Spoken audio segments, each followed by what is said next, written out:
Bienvenue à Nîmes, et quoi de plus naturel qu'un Romain pour vous faire visiter la ville. C'est dans notre machine à voyager dans le temps que nous allons revivre son histoire.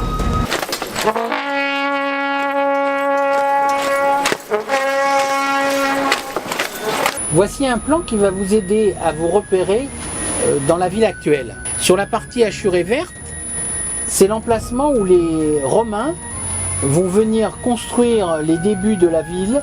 La ville romaine va s'étendre jusqu'à occuper toute cette partie rose avec une enceinte de 7 km.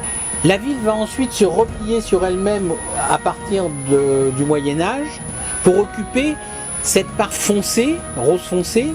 Nous allons donc maintenant découvrir chaque monument en détail.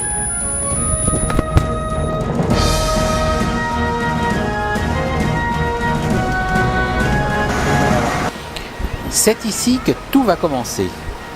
Avec cette source souterraine, c'est l'épopée de Nîmes qui va débuter. C'est autour de cette source que vivaient les Gaulois, dans un village de huttes qui s'étendait sur cette colline. Puis les conquérants romains bâtiront autour de cette source une ville qui n'en finira plus de s'étendre. Nous sommes au 1er siècle avant Jésus-Christ.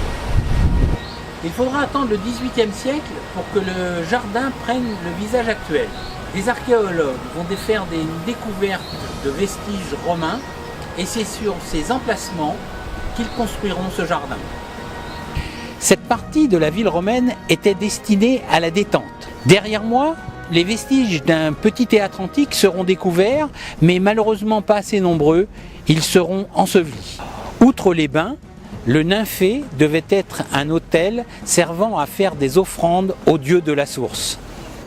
Le temple de Diane est le seul édifice restant de cette époque. Était-ce un autre temple dédié à Auguste ou tout simplement une bibliothèque? En 991, les religieux Saint-Sauveur habiteront ce lieu jusqu'en 1562.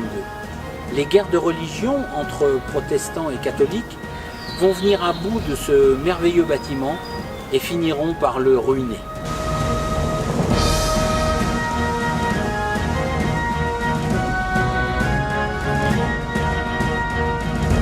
Charles Martel, en repoussant les Sarrasins de Nîmes, finira par détruire la moitié de la ville et surtout toute la partie qui se trouvait ici de la ville romaine originelle.